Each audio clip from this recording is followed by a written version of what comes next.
At this pivotal time in humanity's evolution, we are beginning to remember our organic technology. A technology, when used correctly, can create an experience that the majority of the people the world over want to live. It is time to use this technology consciously for our own benefit and healing, and no longer unconsciously for our own demise. We are divine creators, creating both our own personal experience and our collective experience moment to moment.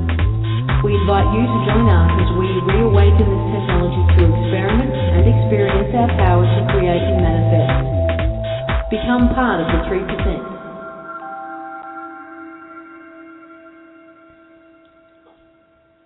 Good morning, good afternoon, good evening, depending on where you may be.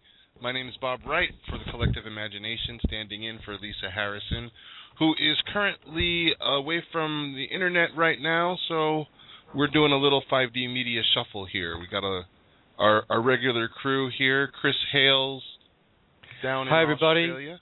Hi, everybody. How are we all? It's a nice, quiet, but rather cold day today. And, Lisa is,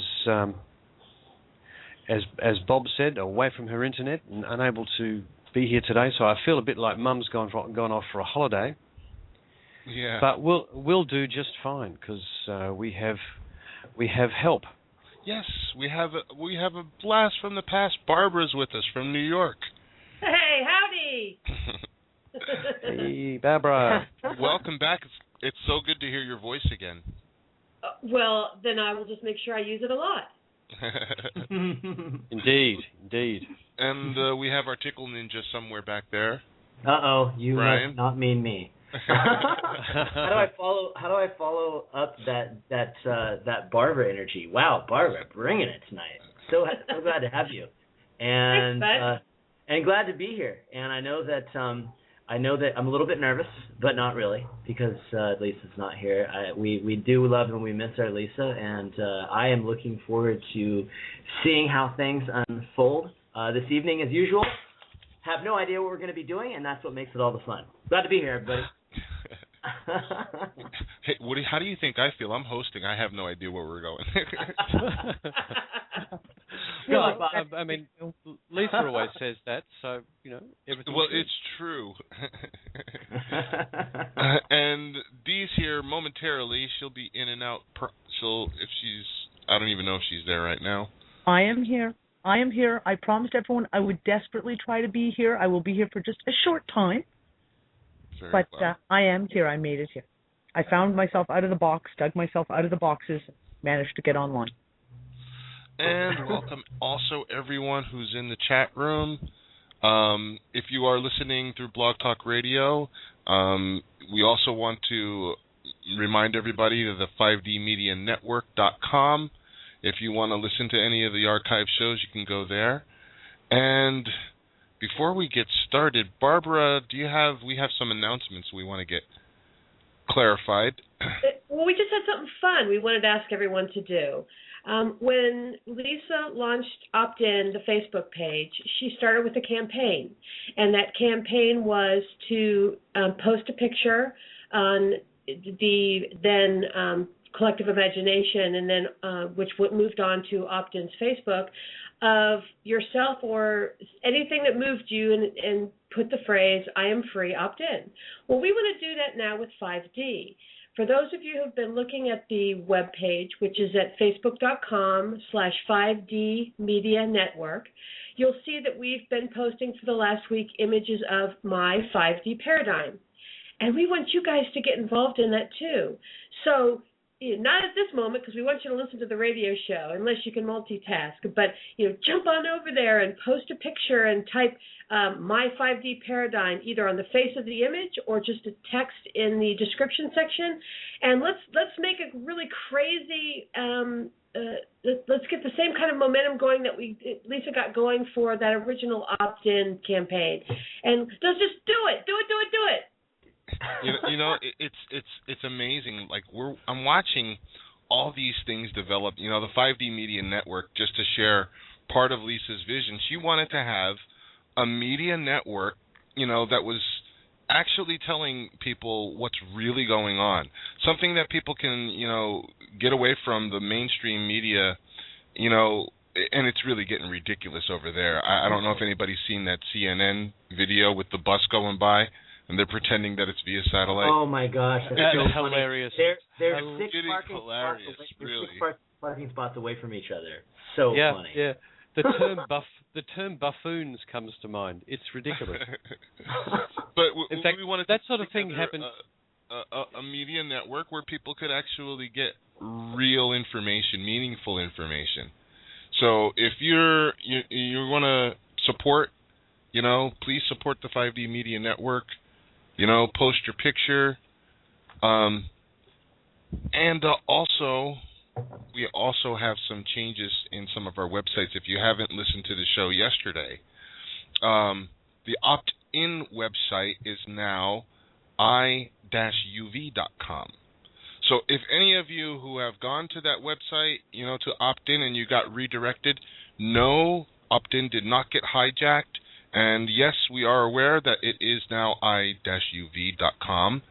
And just to clarify, the iuv.com is the replacement site for opt-in. It is not the IUV exchange that everyone is anticipating in the next few days and or weeks. So yes, thank you for clarifying that. I've had so many people asking me that question, it's not even funny. Yeah. But when it does go live, it will kind of seamlessly match. That's crazy. I was looking for where to fill out the application to get my debit card, and I didn't see it anywhere. My thumb drive. So, I will say, hey, just while you're on the 5D Media Network, sorry to jump in, Bob. I know you're being modest on your new show, The Transitioning, which is also on the 5D Media Network. Anybody who wants to go listen to that, Bob and Julian just did their first series of many, I guess a weekly. And the logo is of Bob and Julian as Neo and Morpheus, and it's pretty badass. And I just listened to it, and shoot, if you guys think we let our hair down and talk about anything on this show, those guys really push the envelope to the absolute limits and hold nothing back. So if you haven't listened to their first week of their new show, The Transitioning, by all means, go and listen to it. It's absolutely fantastic. It's amazing. They hit so many good points, and I'm really excited to see what they put together for next week. Yeah, I listened to it live, too, last Saturday, and I got to tell you, it's so, it's intelligent, it's smart, it's dense, it's really rich with information. I was so glad that I was able to listen to it live, but I would recommend it to anyone. I didn't know what I expected, but I didn't expect that, and it's a surprising surprising plate of, you know, a mixed variety of information that everybody will really enjoy. It's probably one of those shows that we probably couldn't have had 2 years ago. Even last year, we might not have been able to have that show because maybe about 12 people would have tuned into it, but now, you know, with the awareness growing, we can talk about all those real good, juicy things that juicy they are. Yeah. The interesting thing about Julian is his capabilities to observe things energetically go way off the scales. I mean, he's communicating with higher mind. He's communicating with ET groups, literally. And those sorts of connections are absolutely incredible. And he's actually not channeling, and it's something that I'm going to explore them. I do little updates from time to time with Julian, which get passed around and published on OPPT. Well, former OPML. It'll be on the IUV exchange now, which I probably won't need to do because you guys will be talking on the show. But he's actually coming on to the last half hour of this show to have a chat about things energetic. So hang in there. He'll be on in the last half an hour. We'll be able to talk about a little bit about what it is that he actually does, because it's not channeling. It's actually energy observation and interpretation. It's quite different, and it'll give you a greater understanding of these amazing conversations that he and Bob will be having on their own show on the weekends. So we'll look forward to the last half hour of this show for a little burst of information on that. Oh, and I want to thank Julian again because, yeah, the poster is kick-ass. Yeah, I really, yeah. I looked at it and I thought, oh, yeah, that's just so good. Where did he get that stock shot of you, Bob? Did you have to take a picture, or did you pull that? Yeah, it was a picture that I took, and he added the glasses and the suit. Oh, you didn't have a Morpheus, like a black leather Morpheus suit that you had to get up into on there? Oh, okay, got it. I'm thoroughly disappointed to hear that, It's so cool. It's so cool. I'm going to get one now, just because. All right, fundraiser. We need to buy Bob's Morpheus suit. Yeah, there's a local leather clothing maker that I took a jacket in to get repaired a couple of years back. And I asked her what her top selling coat was, and she said it's the coat out of the Matrix. People come in and ask her to have the coat out of the Matrix, and she's made quite a few of them.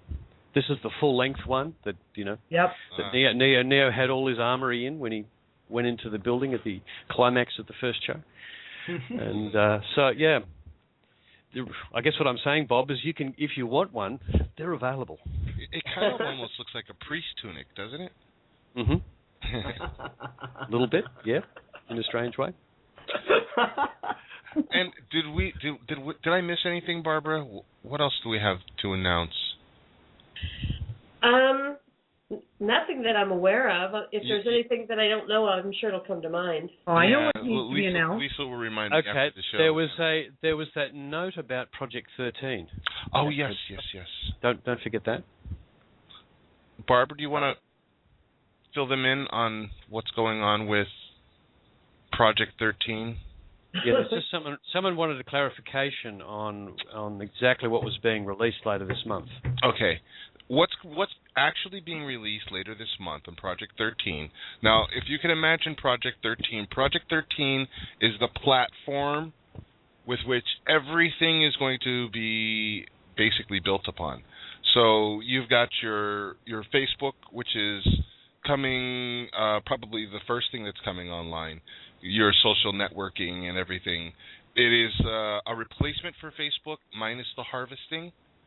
I haven't seen it yet, so I don't know what it looks like, but I'm sure having Caleb's background, it will be beautiful. Also, the IUV exchange will eventually be on Project 13. Just to make a clarification, Project 13 is not the IUV exchange. It's the platform on which the IUV exchange will operate, if I have that correct. Yes, that is correct. Yes. And that is forthcoming afterwards. So... and Caleb is busy working like crazy at the moment. Yes, I know he is. And he's promised that it would be done by the end of the month, and I'm sure... Just to touch on that, too, somebody Facebooked me, messaged just 15 minutes ago, and they were trying to confirm hard dates on things, and, it's, the 25th of May, and, then the 29th of May for this, that, and I said, I responded, there are no hard dates whatsoever. Yeah. There's been talk about, Caleb openly and publicly made the comment that if it's not launched by June 1st, then I believe his comment was he was going to kill himself, which sounds a little bit strange. Caleb, please, if you're listening, don't do that. Don't hold yourself under that kind of pressure. It's going to be hard to finish up if you're not there. Don't do that. Yeah, the people in chat are chanting 13, 13, 13. Love that. So yeah, that's it. And Dee, while we have you, if you yes, have anything that you want to, any updates that you want to give while you're here, or that you can give. We know there's certain things you can't say, or you'll have to shoot us all. Or at least share the energy. Share the energy. I will share the energy that I can. I was talking in the RTS Skype room yesterday about certain things. A lot of things are happening right now. A lot of things are happening right now, and it goes in fits and starts of absolute silence to all of a sudden open babbling for a day, and then everything goes absolutely silent again as they go through different aspects of the new system coming online. What I will say is that certain websites that have been publishing updates almost daily have been remarkably accurate for the last couple of weeks. Not completely. There is some stuff that is not accurate, but the basic gist of what they've been publishing has been remarkably accurate. Dee, can you talk to real quick, just to jump in there and ask you a question? Is there any update on some of these RV guru guys that have supposedly been detained or arrested? Like I see that some of them are posting things again. Did you ever hear what the outcome was of that development? I won't speak about that at the moment. Okay, sorry, cool. darling. That's fine. No worries. Okay, interesting. So which websites? Which websites are you referring to that are running accurate material? Is that something you can talk about? The NESARA website is actually John has put out some information, and yes, recently his information has been pretty accurate in his RV updates. Like I say, not completely and totally. There were not 2,000 bankers arrested last week. I can tell you this right off the bat. But the basic gist of some of the information he's been putting out has been pretty damn close. Interesting. So things are definitely moving forward.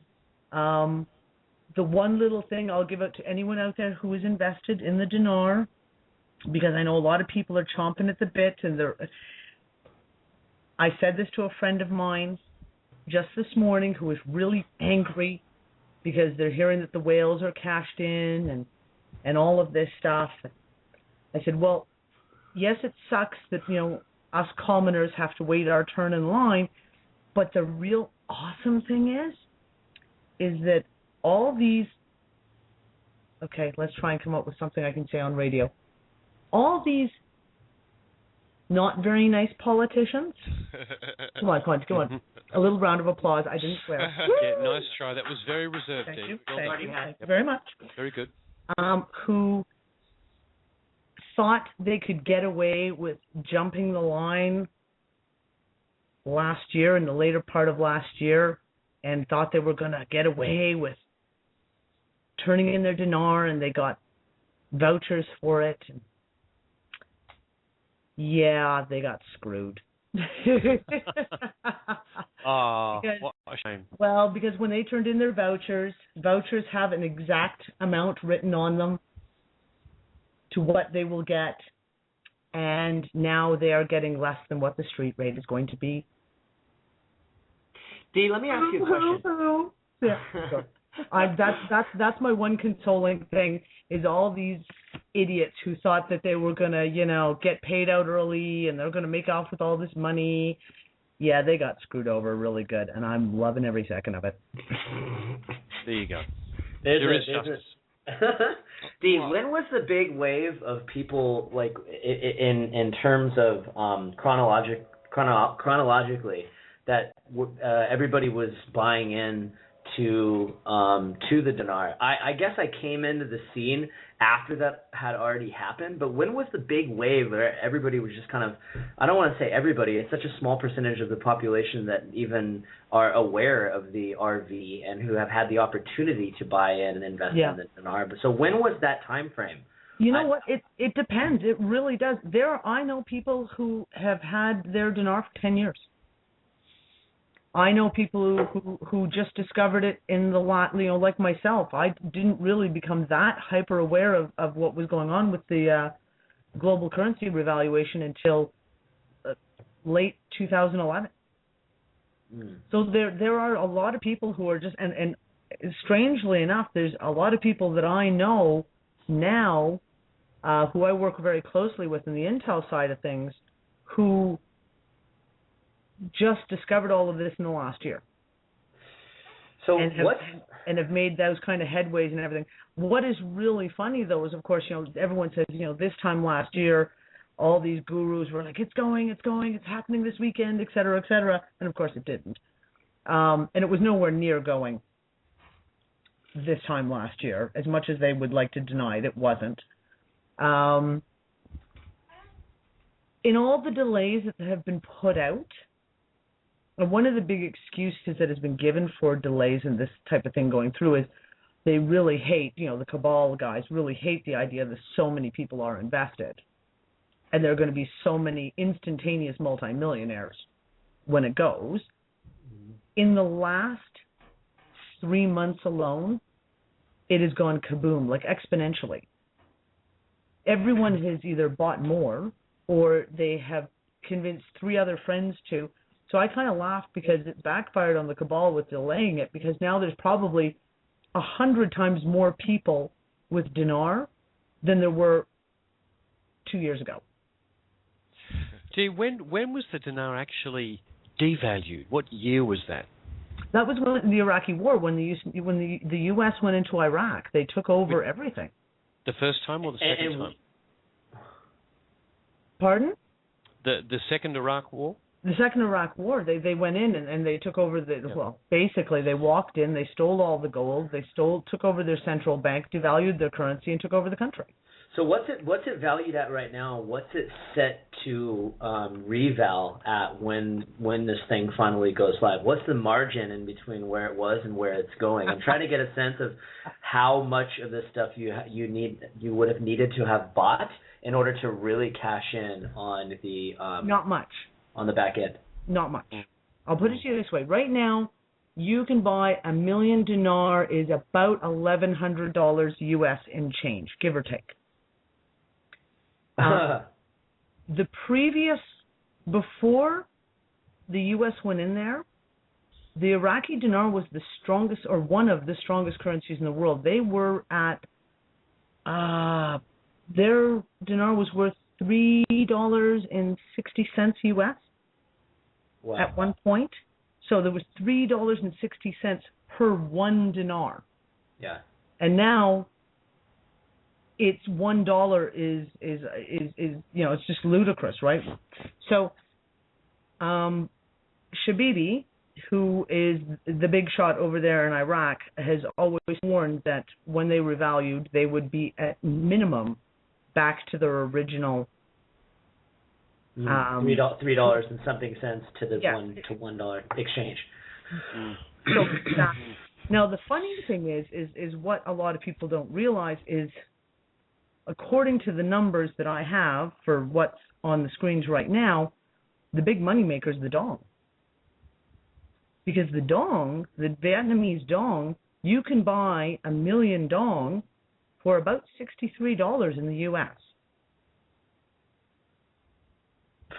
$1 million? $1 million? $63? You can buy for about $60. Shoot, I might just have to go buy 10 million dong just out of principle.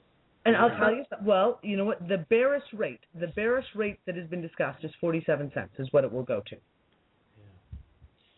So I find the whole discussion of the dinar almost bizarre when we look at how it contrasts with the work of the OPPT, which is literally foreclosed all corporations, and that system on paper no longer exists. Yet it's gone into a sort of self-consuming rampage at the moment, where the gangsters are literally fighting over the last bit of real money they've got left in the pipes, which is what Cyprus appeared to be all about. Oh, absolutely. And this other manipulation with the dinar, which was a complete manipulation, because the currency was devalued illegally and probably criminally, just by virtue of a military invasion, which has led to this bizarre situation where it's going to get revalued to an incredible degree, and yet none of it's real. It's all fiction.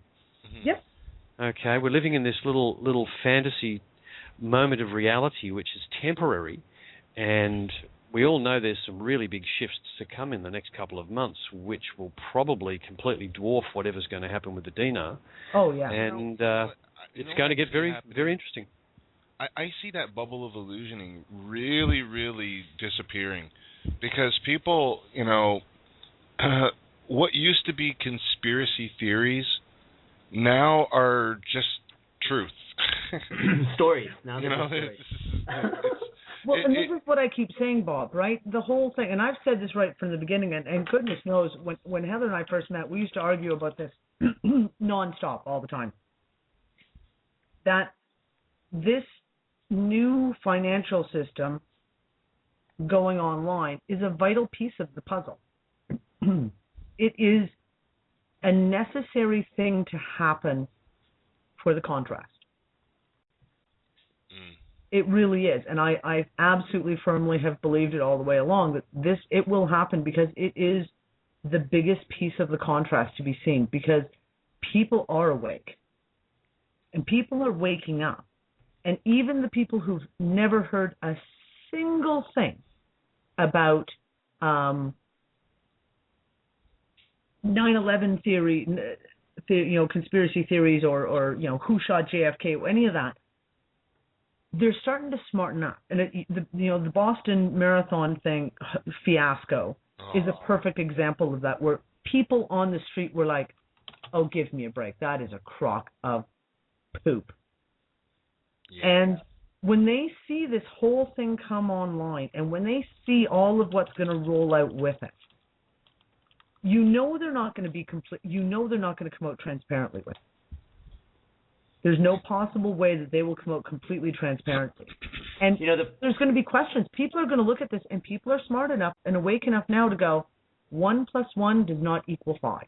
The craziest part about all that too, D, is that when you control the media, you control the entire story. It doesn't matter. It wouldn't matter if there was 200,000 people in the street that day that saw just an utter sham of a story develop right in front of their eyes, and it was just totally not believable whatsoever. The media, if they decide to have a gag order on that story, it wouldn't be reported. It could just go viral online, and then the media, if anybody tried to attack the story, they could chop it up like a conspiracy theory, like that one woman did from MSNBC. So when you have that level of control, it doesn't matter how many people in the population know about something. You can so easily just have a 30-minute news brief where you absolutely bag it, and then in that 30 minutes, it has the ability to convince everybody that depends on mainstream media to look for what's going on in the world. It's the saddest thing what it's come to. But it's not working anymore, Brian. That's what I'm saying. No. Well, they got to get better actors. It's not. They got to get better actors. There's. Well, no. And they got to start using blood that doesn't have to glow like neon red in the street. Yes, the stage props was enough to make me just giggle my butt off. I was in theatrical makeup for a while. And so whoever's writing the storyline, come on, they need new writers. The template's not working for them anymore, and well, that's exactly. Even spin it as they will on the media, they're not having enough impact to actually overcome the momentum of what's happening in the alternate media and the way that people's consciousness levels are rising and starting to go, really? When they look at those sorts of news broadcasts, they're just not buying it.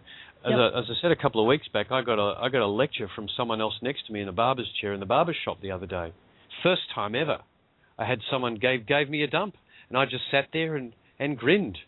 They probably thought I was an idiot. And while they gave me a lecture on the fact that the media were covering things up, and the governments were all in on this this big conspiracy to rip everybody off, etc., etc. And it was fantastic. And that's what's happening. People's consciousness levels are increasing. Very much collectively. So. I mean, their collective imagination is actually coming back to life. What's really cool too, on top of that, Chris, is right now what you have are it's like compartmentalized pockets of awareness of people. There's a pocket of us that have been helping to raise awareness and push the message of what Heather and the One People's Public Trust have done that represents one pocket. And then you have other pockets of people that are just truth seekers, and right now there's so many pockets. It's almost like when you're in one, you don't really have a lot of awareness as to what's going on in all the others, but there's so many, and you better believe all these guys that are wanting to suppress truth, they go on the internet, they see everything that's being shared. I think that's probably a really big part of the reason why they know that it's just a ticking time clock to the point where it's just game over for good, and it's their last gasp of air, is because they see the awareness growing on so many different fronts. I mean, the internet is the worst thing that could have ever happened to them. Oh, ever. They can't do a press conference without somebody asking some inconvenient question. Yeah. War criminal, or like shouting war criminal. Yeah. Well, actually, I thought the throwing of the shoe at George Bush was the best message at a press conference ever. But that question that the FBI agent was asked by one of the news teams about, why were there announcements that this is a drill going on before the bomb went off, and he turns around and turns his head and just says, next question. Yep. He called them actors. He goes, when these actors, civilians, oh my gosh, he just referred to them as actors. Yep. How can you explain that? Who uses the word actors to define anybody in the category that he was wanting to talk about? Civilians, victims. You could use any dozen of descriptor words, but you had to pick the word actors, and there's absolutely nothing that you can do to cover that slippage, that Freudian slip. A while back we did a meditation. I believe we did a meditation on this show that everything would be exposed for its true self, that all the reality would be revealed, and isn't that what we see happening everywhere? Oh yeah. There's cracks in the paradigm everywhere. It's crazy, and I want to bring it back to what we're doing, what's happening with the people, what's happening with you, what are you experiencing, how are you feeling lately? Are you feeling the excitement that we're feeling? We try to transmit it here, but I swear if you're in one of these Skype chat rooms, it's a constant. The energy is so unbelievable, off the scale lately. Yeah. People have been literally passing out in the middle of the day, to the point where you're just like literally jumping out of your skin with anticipation. We all sense this burgeoning, whatever you want to call this new energy that we're moving wave. into. It's a wave. Yeah, that we're right at the crest of, and we're feeling, Now, if somebody were to ask you, what are you so excited about, you'd hear a whole bunch of Well, Bob, I remember that meditation. Even though I haven't been on the show for a few months, I still listen to as many of them as I can, even if they're in archive. And I remember you doing that meditation. And you're right. It actually, you can see it happening all around, which reminds me that I think it was yesterday or the day before, Lisa and I were talking, and I went back to the original broadcast where she was, suggesting that people post a picture. And, you were there and I was there, and it was so casual when she brought it up in the pre-show. Hey, I thought about maybe asking people to put a picture up, and here's one for every, what do you guys think of this one? And I went back and listened to that show to make sure that I referenced it properly in something I was doing for her. And I was gobsmacked, as Chris would say, because everything she was saying happened. Everything she suggests, she says, I want to make this viral. So we're making an impact with the show.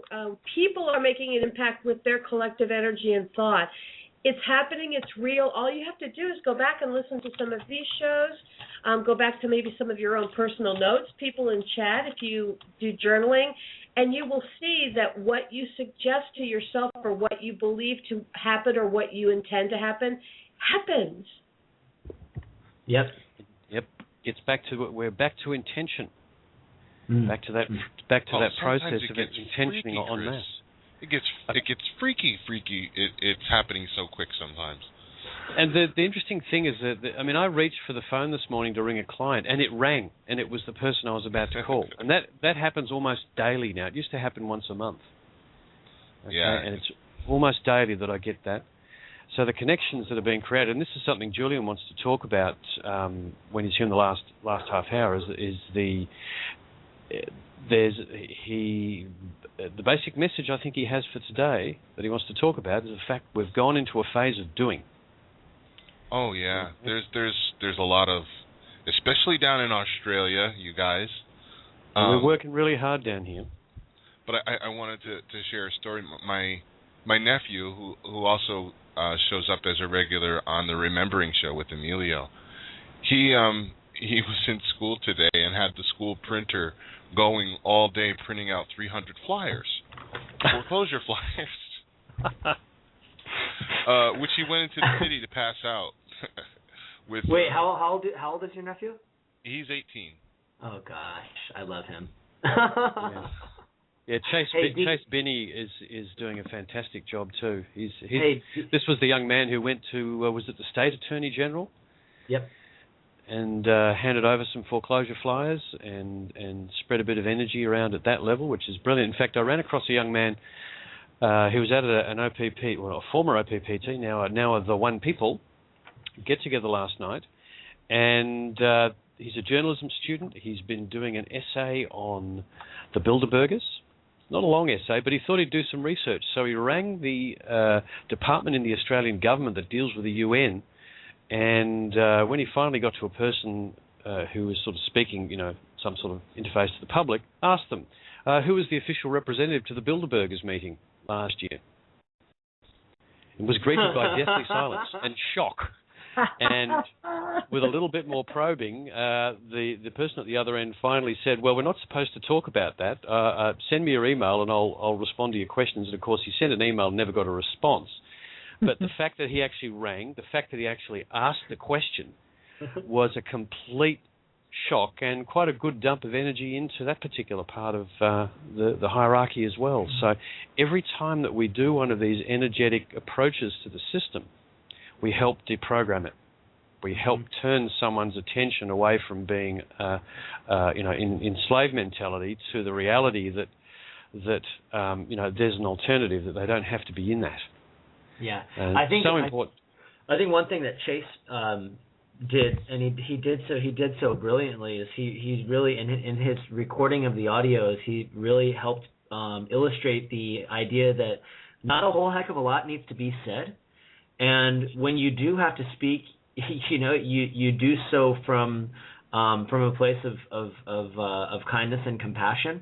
And I mean, in the one that he did for the Attorney General's office, I mean, the guy asked him questions and he answered, but it wasn't like he was trying to get caught up in any long dialogue with the guy. I mean, he answered the guy's questions. The guy asked, are you a member of this group? No, I'm just one of the people. I'm here to share this information. I found it through some independent study, and that's all it took.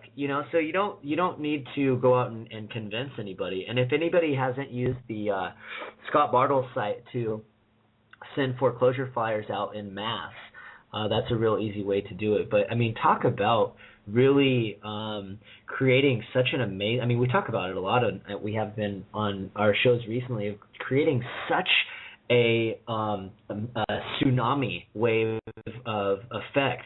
I really loved that one message that somebody shared in one of the Skype chat rooms where they talked about going into one of the Australian banks, and the response was, oh, yes, we know about it. It was like, we know about this and we're dealing with it. It just shows, it's like, you had two people courtesy notice the same bank. I mean, that's brilliant. The fact that it's getting to that point where it's got such a critical mass. I mean, I just sent out my invoice today for my car note, because they sent me a letter and they said, well, hey, we reviewed your thing and you still owe the money. It was the only time they ever responded, and I sent it in on February 6th, I believe, and it took them all the way up until May 2nd to send me a response. And it's signed in a blue ink signature, and it came directly out of the Vice President's office of Chase in their auto finance division. So that courtesy notice that I submitted made its way from that lowly collection guy. Excuse me, I don't want to call him lowly. That lowest level collection guy calling to collect a debt, all the way up to the Vice President of auto finance from the executive office in New York. How many hands touched that thing before it got there? How many people reviewed that document and had to figure out, holy crap, where do we even go to this thing? So far so that it made it into the Vice President's office and they signed it in their blue ink signature. That is so telling. You better believe I'm not. And then they have the audacity to tell me, here, call this. We've arranged this for you to call this. Not even an 800 number. Here's the direct number of somebody that you can call to work out a payment option. So There's just so much comedy in that. So of course I sent them my invoice today that shows that they owe me $6,000 6,000 troy ounces in silver bullion. So I'm expecting a shipment here in the next few days that I will so gladly receive. So it's working. They're basically circling wagons furiously at the moment because the time is coming when that whole situation will become public, and they know it. And they know it. They're just trying to. Well, there was a very interesting point. I don't want to spend all morning talking about, or all evening actually, for you Northern American folk, talking about finance and politics and all the rest of it. It does relate back to the energetics, so we have to do it. But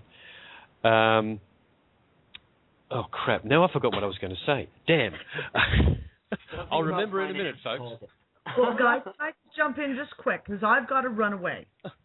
I really do have to run away this time. I just want to come in with a little comment, kind of going back to what Bob was talking about a few minutes ago.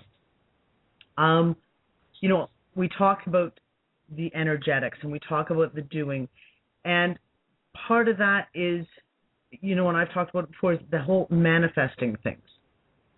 And in the last 2 weeks, I have had the most incredible experience of grand manifestation anyone could possibly imagine. That in this move that I'm doing, every single thing that I have needed to accomplish has been done with ease. It has fallen into my lap. Every aspect of it. Every aspect of my life for the last 2 weeks. And I made a comment a little while ago and I said, actually, Brian, you wrote that amazing article about just kind of letting go of it all. Oh, the law of detachment? Law of detachment. Yeah, just the law of attachment. Let go of it. Say, I'm not worried about the steps to get there. I'm just going there. That's I'm at point A, that's point B. How I get to point B does not matter because it will be taken care of. I sent that out 3 weeks ago. In 2 weeks ago, exactly. Everything. What?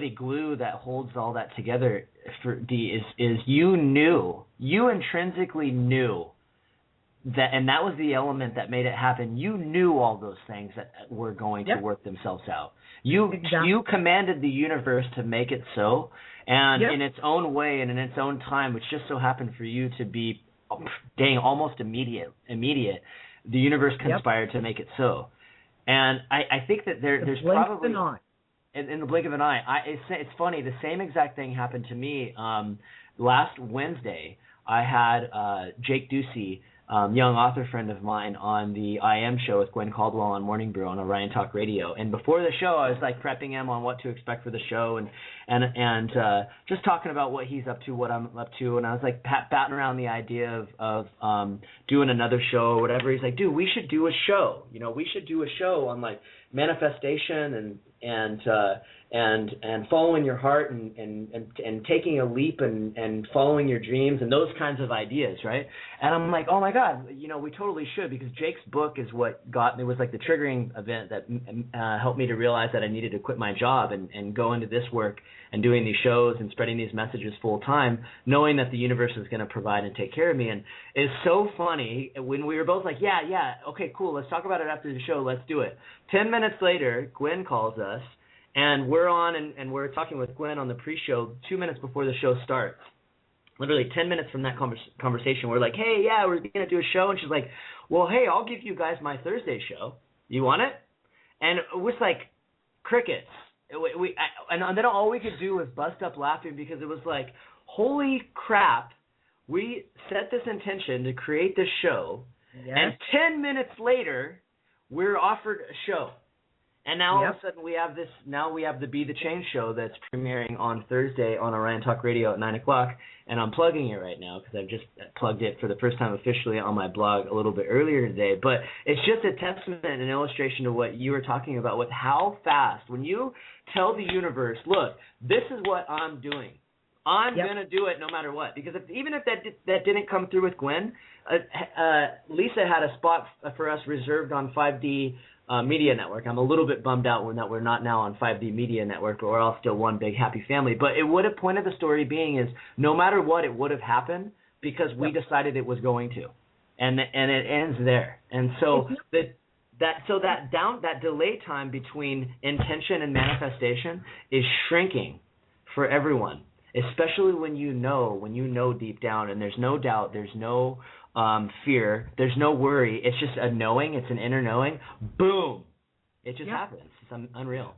Well, this is it, and this is where Mama D's tough love, right?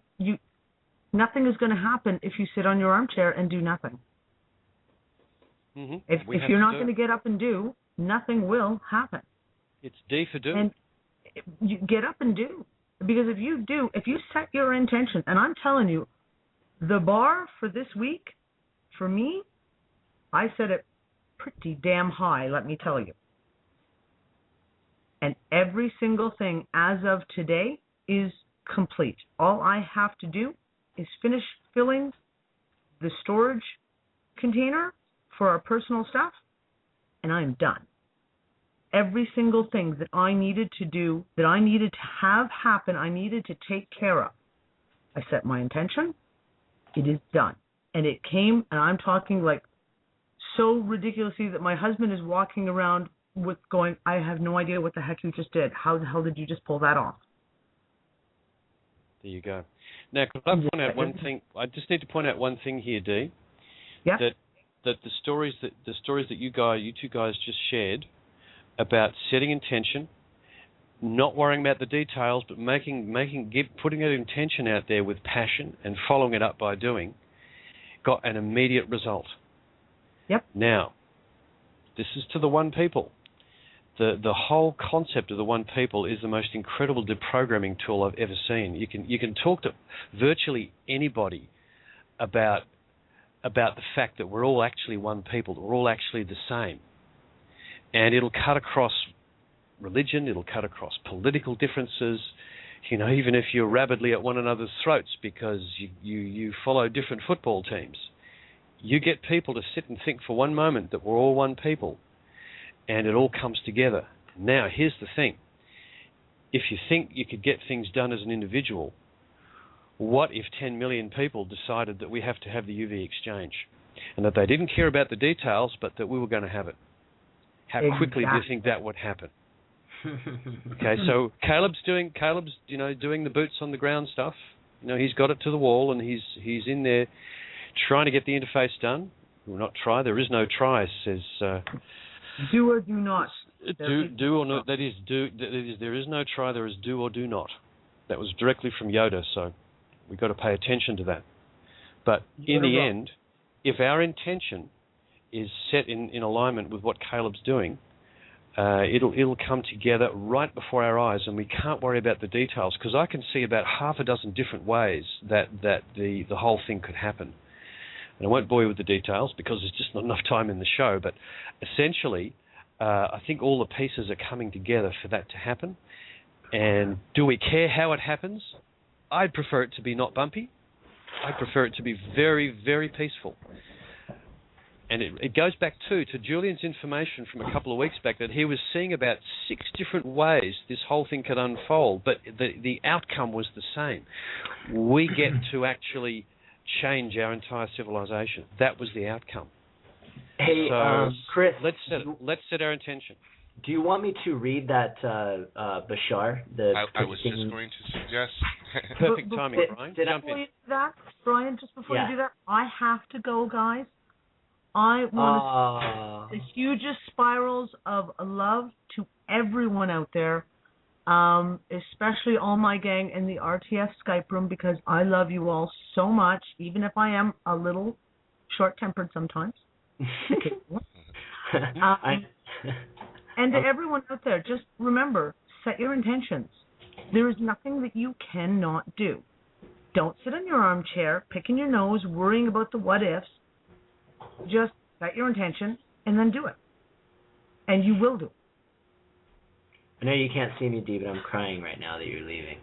I'm crying. Yeah. Don't even start with me, Brian. I was. Love you, Dee. I love you guys. I will talk to you all later. Goodbye, everyone. Bye, Thank you for coming on. Bye-bye. I fully picked that up out of the ethers, Bob, that you were thinking that. You know what's cool, though, too, before I read this Bashar and give a little background on it, the new kind of repertoire of shows that we're doing, they all go so, I was thinking about it today, they all go so well together. You know, we have this show, The Collective Imagination, which is,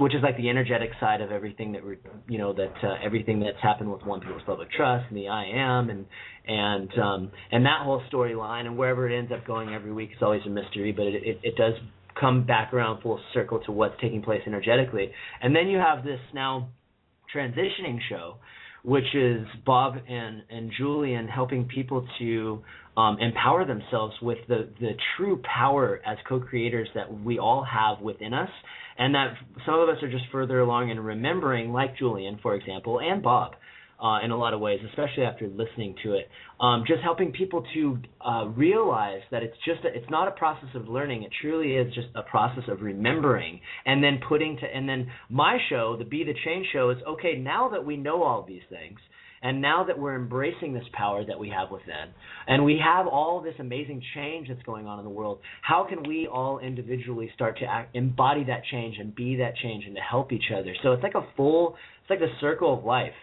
And it's really cool how it's all unfolding and manifesting and coming together. I think that we're definitely in for some really exciting changes. And I think that the beautiful part about what we're doing is I really feel like on a lot of levels, people that are listening to this call, people in the chat room, all of us on the panel are literally on the front lines in a lot of ways of a lot of that change. And talk about an exciting place to be, for sure.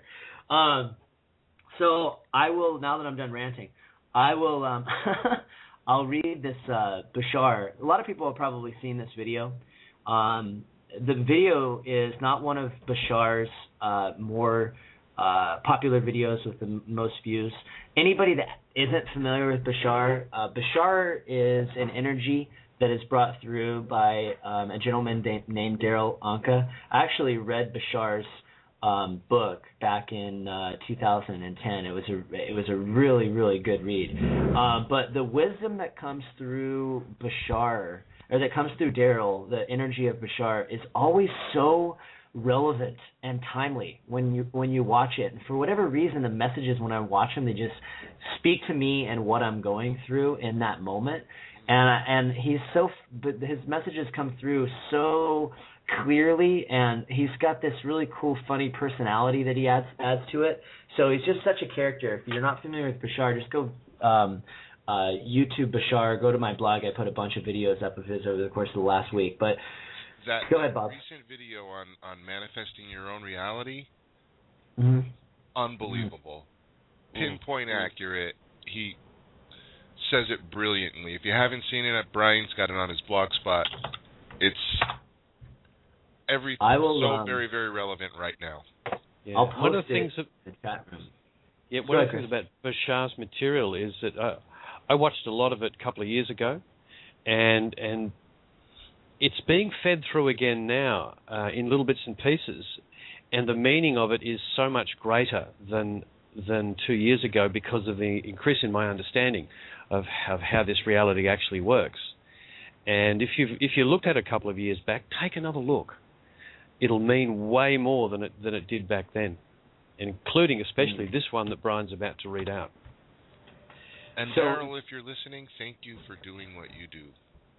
Yeah, man, I want to go to see a Bashar in person. I think that'd be a trip. Yeah, I want to have a cup of coffee with Bashar or whatever liquid it is that he has refreshment, and have a really, really good long chat. This particular video I put out a few days ago, and it was sent to me, and the message came through him was so in parallel to everything that our discussions of the last few months, and it was really short, so I took the liberty of transcribing it, and I'm just going to read it and share it. So he's talking about the word the phrase that kind of rang out for everybody is he actually uses the phrase universal exchange. So it starts out, and I can't do a Bashar accent, so I'm sorry, but if I tried, it'd be terrible. Just don't do it in Ewok. Okay. The idea of economies on your planet will be altered to a slightly and then more radically different form. At first, your planet will seek a way to create some form of universal exchange that will work for all people in all countries. And then it will shift into another standing, that economy needs to be based on the resources of the people themselves rather than on some artificial basis. And then as your planet's technology begins to discover the idea of free energy and how to transform energy and matter, then it will find it has abundantly everything that it needs and will not really require an economy as such anymore. People will then be allowed to do whatever they need to do that excites them, for there will be the power and technology to create whatever it is you need at any given moment. Even though we understand that the program on your planet that you call Star Trek is a story, it does contain a lot of the intuition of the kinds of reality that you can generate on your planet. One of the reasons why these stories are created out of your consciousness and why they become so popular is because you sense that is the general direction you are heading in. End quote. Yeah. How freakily accurate is that? Even to the how old is that? 2002. 2000 is when that was put out originally. Yep. That message. Yep. Incredible. Yeah. Barbara, have you ever run across the work of Bashar before? I think Barbara's good. If you look in the chat, I think she's gone for a little while. Yeah, she said she'll talk when she gets back. Does somebody want to explain? So real quickly, just to kind of create some context, Daryl Anka, he was a witness. There was a UFO sighting experience that he had in very close range in Los Angeles, and he's a skeptic and a non-believer in UFOs. And then only a few days later, he started this energy started coming through him, and he didn't really know what to expect or what it was. And basically, the energy shared the message with him that it was one of the beings that was on this ship now speaking through him. And I think in a few chapters into the book, he explains that this particular energetic pattern is actually Daryl Anka's future self that has come into this dimension to share these messages through Daryl to the masses. And I mean, it's getting out there. Bashar's videos it's totally commonplace to see some of his videos reaching the hundreds of thousands, if not over 1 million hits. So just fascinating stuff that comes through this guy, and so ridiculously succinct and on point and easy to understand. I think that's why his messages resonate with so many. Yeah, and one of the things about listening to Bashar and what you just said, Brian, is the number of people watching it is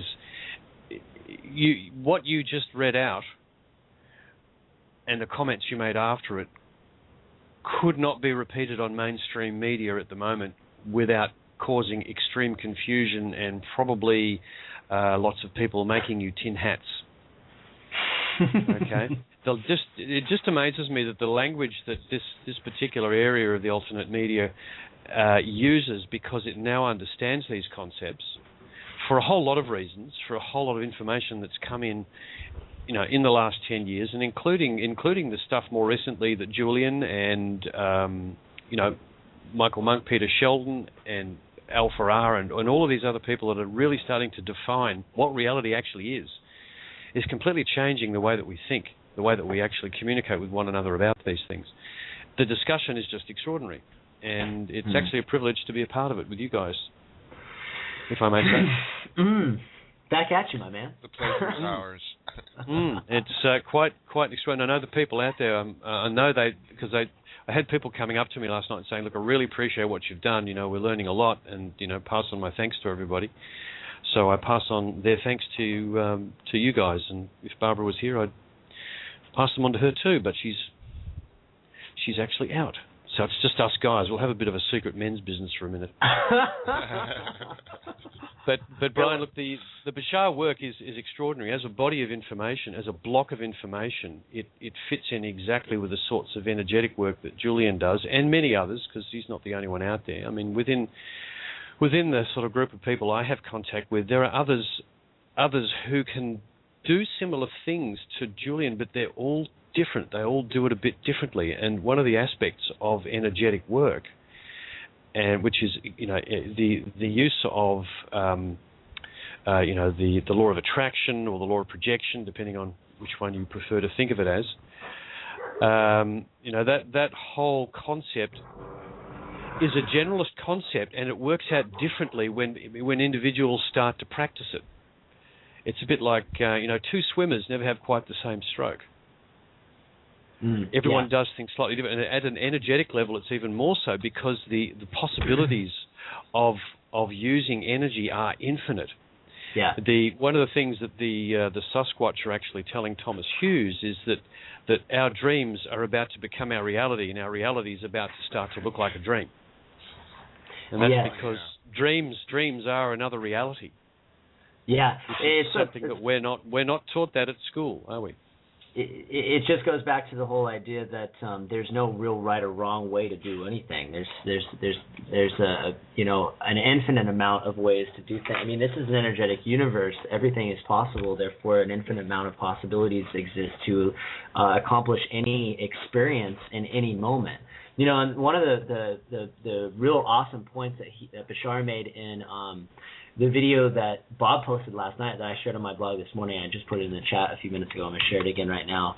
On the how we design our reality is that he said that there is no built-in meaning to life or the universe. There's no meaning. The universe and everything in existence has meaning that people give to it, and so the meaning that I give to it, it's could be 7 billion different ones for every person that's on the planet. And one thing that we have done as humanity is we tend to overcomplicate everything. And when you start to really bring everything back to its most natural state, understanding it becomes a whole heck of a lot more simple. And that's kind of the nature. I think that's what we're working our way back toward, is we're saying, let's cut all the discourse and trying to understand everything about everything, and let's realize that really at our innate nature, at our essence level, it's totally simple. I think that there's that one quote: a flower doesn't try to grow, it just grows, and it's in harmony with everything in existence. And if it rains, it doesn't give up and die. It knows the next day is going to be sunny. So I think that part of that message was such a powerful piece to understand, and there's so much that can be taken away from it. I just want to say one thing, and then we're going to take some calls, because we do have some calls on the line. It's all about being authentic. I mean, it really, really, really is. And as Bashar in that video explains, when you're being authentic, your body rewards you with the feeling of joy. And that's why it's so important to follow your joy and follow your bliss, follow your energy, the things that make you happy. When you're feeling that way, then you're being your true original self. You're getting close to your original vibration. And that's why you have that feeling. And so it's so very vital, loosen up, have some fun.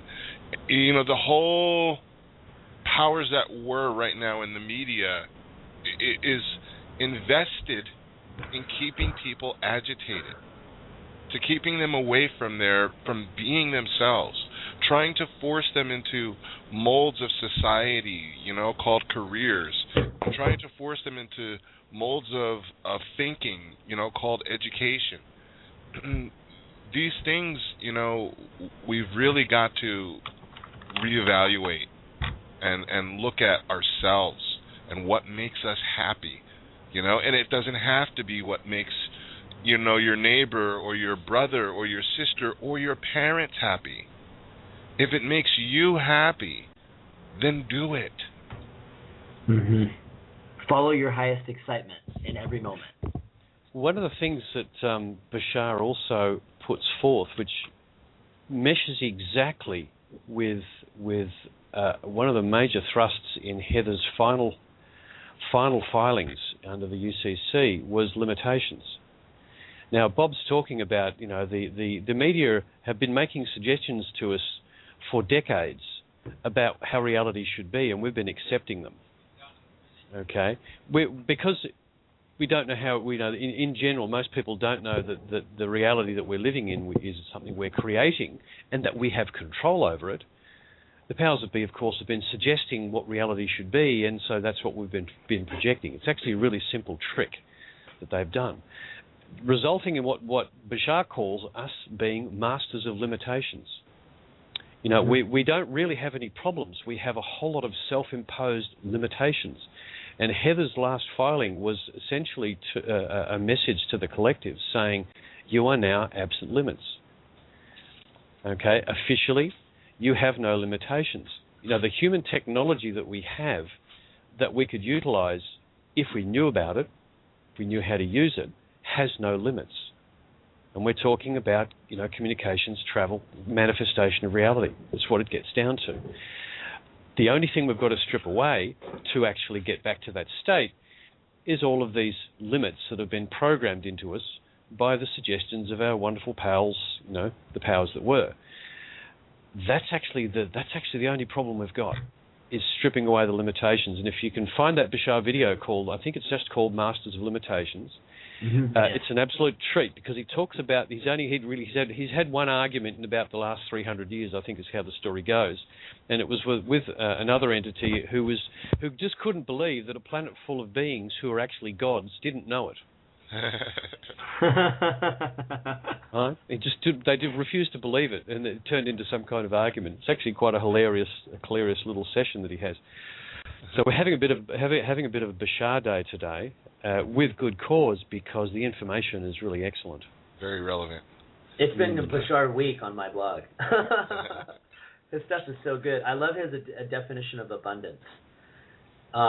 He says most of his a lot of his material comes from audience asking questions and then his response. And this guy was having a hard time with his finances, and he just kind of went on this really long question about not being able to attract abundance in his life and what have you. And Bashar said, this is so epic. He said, the definition of abundance.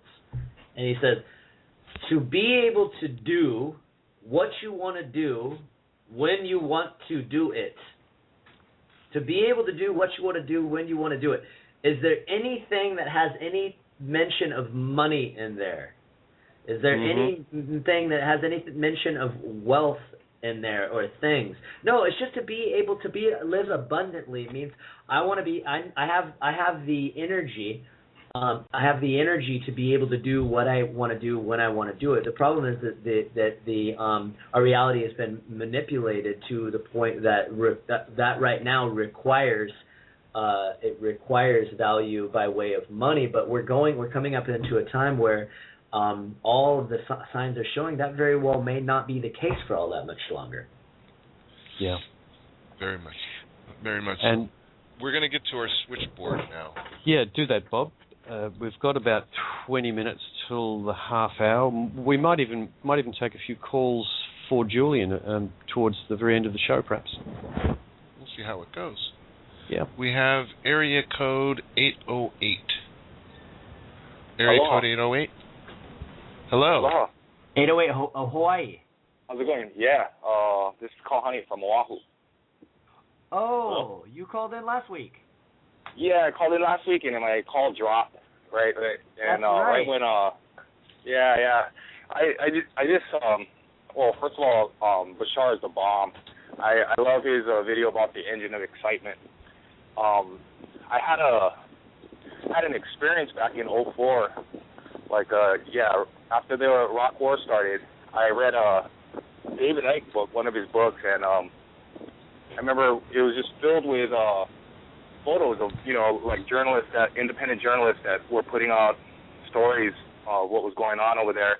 And I remember just being devastated by, like, I had this huge realization, like, wow, these guys got all the money, all the weapons, they got this crazy power, they control a lot of things, and something inside of me just kind of exploded. It was like, the only way we can beat these guys is if we were like superheroes or something. And then, I don't know, just thinking that thought created something unreal. I got really excited, and my whole reality changed just like for a week. That was like 2 a.m, and I started to like manifest like rain, lightning, and I had my son. I had a painting company, paint houses and stuff, and my son and a coworker was with me. I called them 2 o'clock in the morning, totally pissed their girlfriends off. You've gone all robot-y on us. Yeah, we got a R2D2 on our hand. Oh, okay. Is that better? Not really. Not quite. Oh, okay, how's that? There you go. Manifest a better place to stand and a better signal, and we'll be good to go. Yeah. So, is that better? There you go. Yep. There you go. Okay. So I have, my son and my coworker with me, and we were shared the excitement. It's still not. Oh no, Kahani, man, we're losing you. I really like your style, man. You got to figure out a way to get a better signal. Yeah. Okay. There you go. Hey. That's better? Okay. Yes. Oh, all right. Anyway, it was an amazing week. Telepathy, and it was 3 of us. We shared the excitement. I think the numbers thing had something to do with it. We also went to a sacred grounds here on Oahu, Heiau, and enhanced it. And it was the weirdest thing because we were just testing it. We're just like, let's see if we can make it rain. Let's see if we can do this and do that. And we stopped time. It felt as if we were walking down the road, but we weren't moving. The environment was moving around us. It was amazing. And this went on for like a week. Reading minds, crazy stuff like this. And then I spoke with my ex on the phone, and she kind of reminded me who I was, and I just went into fear, and it all went away. Like, within 5 minutes, it was gone. Like, the whole thing, after a week. But, Paul, honey, yeah. I'm gonna have to mute you. We're losing you a little bit, but I appreciate your story. And I wanted to say, that experience that you had, I've had a very similar experience, where telepathy, all of it was possible, and it allowed me to know what's possible. And you can't unlearn that. You can't unknow it. You can't unexperience what you've experienced. You can't. It's there, and no matter what anybody tells you, it can't take that away. You know what's possible. Yep. So that's the thing. Once you've experienced something like that, no going back. No going back. I'm going to leave your mic open in case your signal gets better. Okay. There you go. Sure. Better now. Yeah, I totally agree. It was my perception. It was the way I viewed myself. It was like I believed what my ex had to say. You know what I mean? Like I grabbed onto it and I didn't let go. So it was actually like a choice I made. We're losing you again. Oh, darn. Certainly, but the message is very clear that as soon as he was turned back back towards a fear mindset, those advanced abilities they were experiencing just vaporized. Yeah. Because it changed the energetic state of your minds and bodies. Yeah, it reminds me when Peter was walking on water. If you read the gospel stories, he was able to do it. You know, he said, if you say I can do it, I'll do it. You know, if you tell me to come out, I'll come out. And he said, come on out.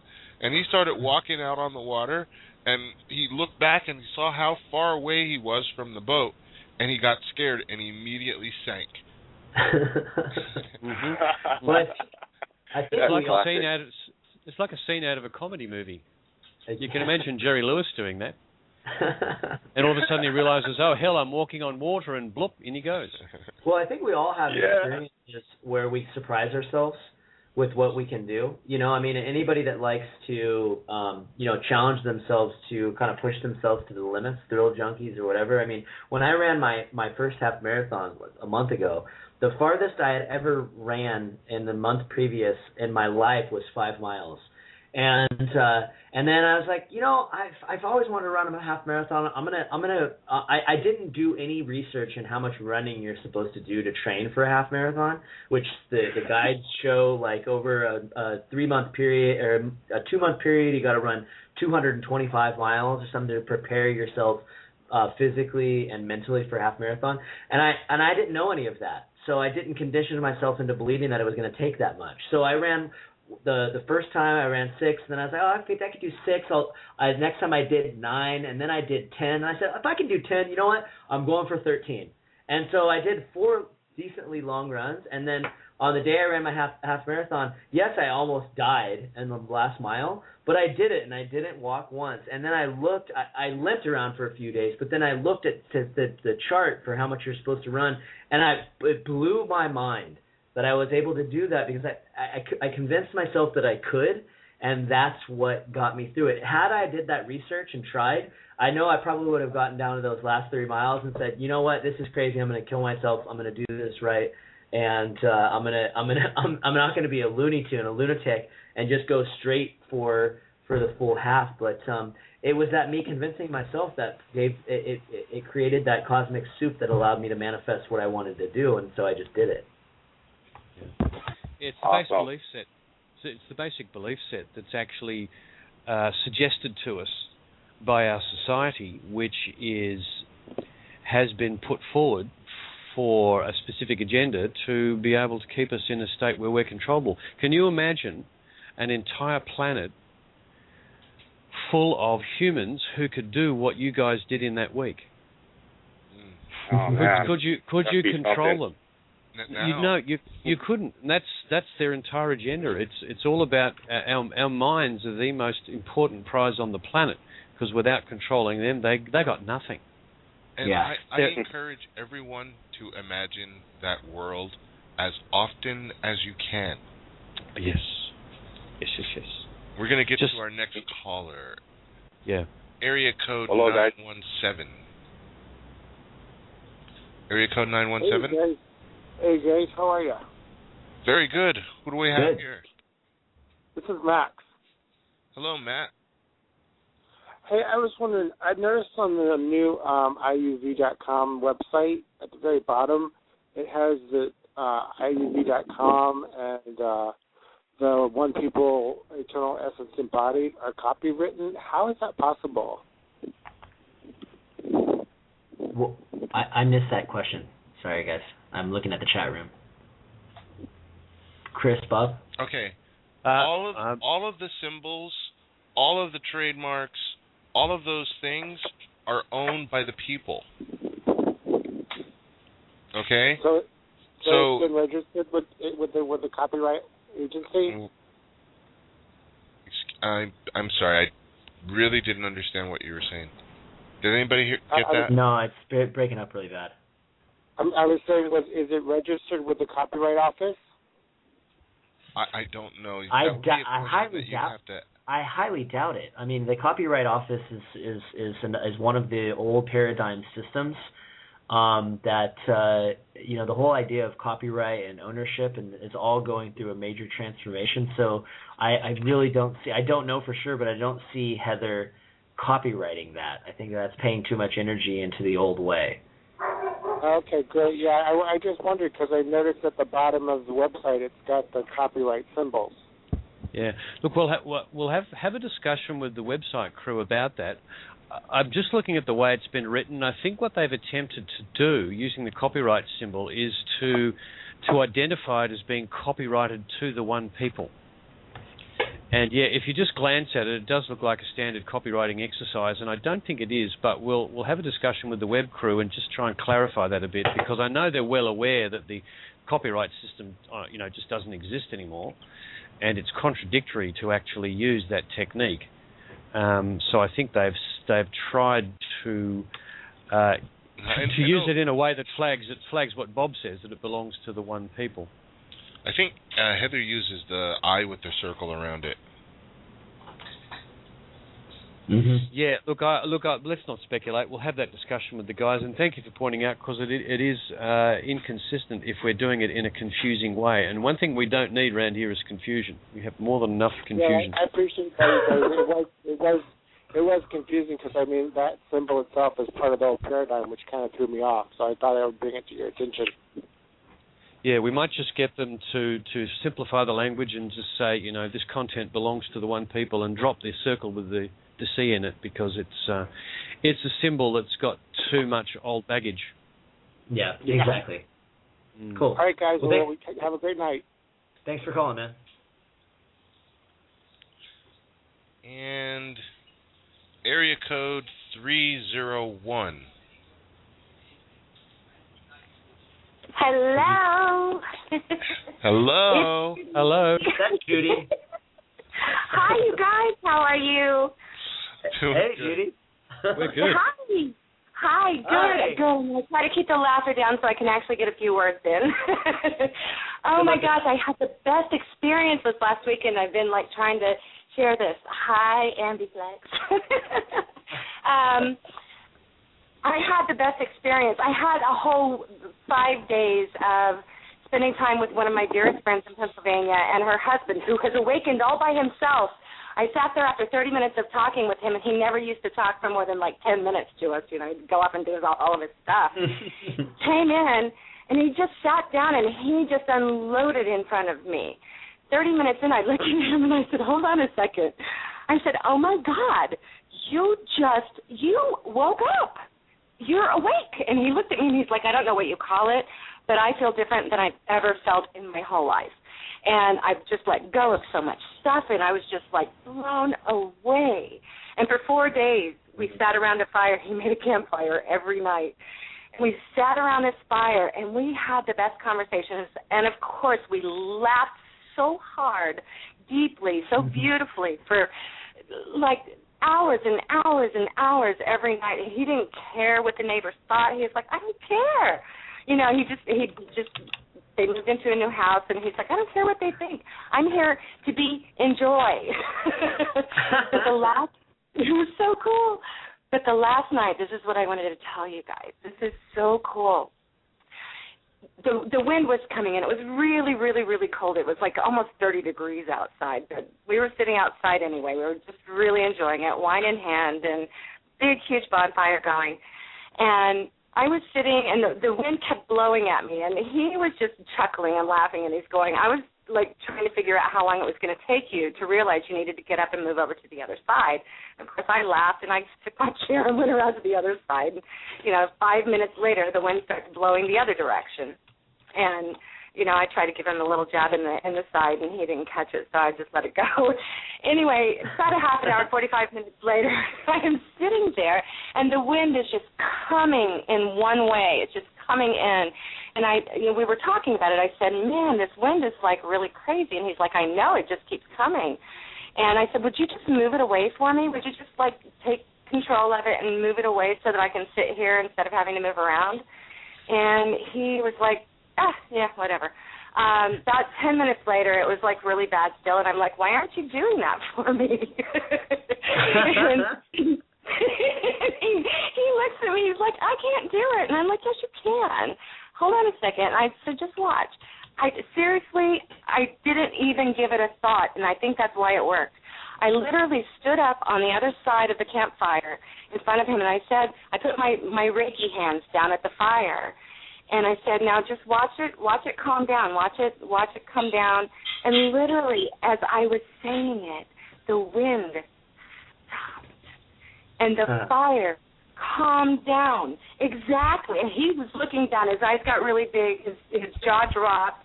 And then I started moving it off to the right in the opposite direction, just in a wave with my hands. And as we were talking, the fire started moving off and just gently flowing to the right. He had no words. I had no words. We were just kind of going, wow, okay, yeah, see, that's what happens. And he was like, it was wild. It was wild. It was amazing. That is brilliant, Judy. He'll never forget that experience. Never. No, and it was because not just because it happened, but because he needed that as well. And when he told his wife about it the next morning at breakfast, I said, tell her the fire story. And he's like, what are you talking about? And then all of a sudden he's like, oh, my God.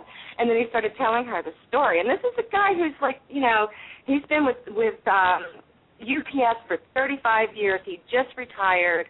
He's played the game for all that time. He bitched and moaned and complained about it the whole way through. And, he wanted to retire at 30 years, and he kept going. And finally he let go. And he told me, he said when he let go, it was literally as though he lifted this huge weight off of his back, threw his arms wide open, became the fool in the tarot deck, and said, I am here to enjoy my life. And from that moment on, it was a click, just like most of us. I mean, we've all had that time, when it was just that one thing that all of a sudden we just said, no more. This is about me. I'm going to have fun. I want to be in joy. Brilliant. Absolutely. Thanks for sharing that, Judy. That's fantastic. And is your dad's sort of newfound insight, is that reflecting through how he's living his life as well? Yes, it's actually my best friend. I've known her since I was 17. We're in our mid-50s now. And it's her husband. And it's her husband. It is definitely, yep. Yeah, but it is definitely reflecting. He sits around going, I can't believe it. He literally is like going, I can't believe it. I can't believe that I'm not like playing my old game. In fact, he's like, he kept saying for the last 2 days, first of all, for the first couple of days, he's like, this is the best time. This is so much fun. He would never have done that before. He never hung out and had conversations with us. Judy, if there was like one standout thing that you think played the biggest part in him kind of getting it, what would that thing be, would you say? Or was it a combination of all of the conversations that you had? That's a great question, Brian. I think what did it was he carried the load so long, and he decided when he made that move to finally change the fact that he was going to go in and sign that paper saying that he was retiring. It was almost as if it was not just his job that he was letting go, but it was all of the BS crap that he piled on himself along with that job, all the responsibilities, all the voices in his head that kept saying, you have to do this and you have to do that, and all the people that he thought that would admire him for doing things the way they're quote-unquote supposed to be done. And at that moment, he decided, you know what, it's over. And he physically showed me, and I showed him. I just started doing tarot recently. It's been huge for me because it's like a whole story. It's the story of the fool's journey or the hero's journey. It's brilliant. But he was telling me the story of the 10 of Wands, the guy carrying this huge pack of wood up the hill. And he literally was hunkered over and showing me how he felt when he walked in there the day that he signed those papers. And then he physically showed me how he felt when he walked out the door, and he threw his arms out wide, threw his head back, put his stride forward, and literally had this big smile on his face. And he said that he felt so completely different after that even after my first few days there, I think it was validation for him because in certain parts of the world, you really don't get people to talk to you about this kind of stuff, and that's all I talk about. So it was just, it was a recognition for him. It was a confirmation for him And he felt like, oh, yeah, that's what I've been doing. So he spent the whole weekend pondering it all and going back over it and really releasing and releasing and releasing and confirming to himself. I just wonder who's now happier and more excited, him or his wife. Well, I swear she just kept looking at me and, like, giving me that wide-eyed look and the little, turn of the head going, I can't believe this. I mean, it's like all of a sudden having a partner that's so much more on your same page. Like, wow, what a gift from the universe that would be to a significant other, a husband or wife or whatever it might be.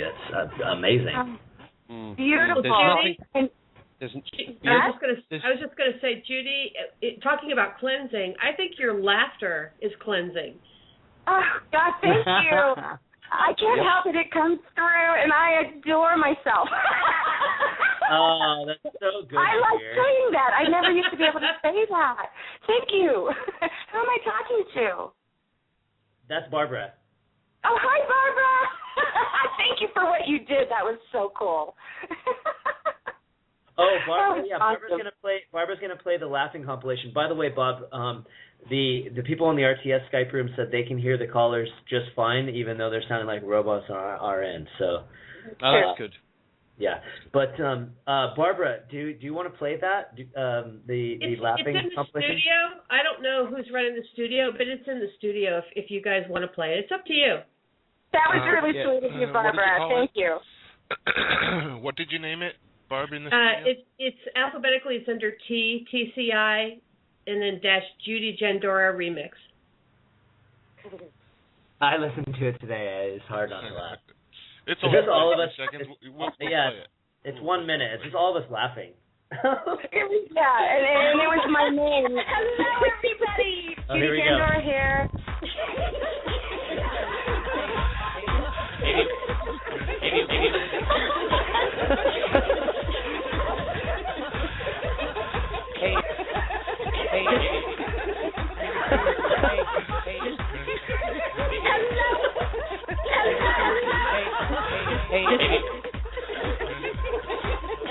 Judy, Jandora, Judy, Jandora here.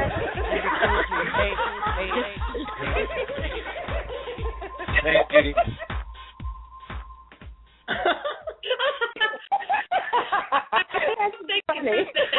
Sounded like a machine to me. That's sillier than the Tickle Ninja YouTube video. Who made that mix? Judy must have. That was Judy, did you make that? Judy's talent. Oh, Barbara did. Oh, wow. I must be breaking up because I can't hear you guys. Go ahead. All I did was pull last week's show, excerpted out all of the parts where she was laughing, and just put them together. Oh my gosh, so funny.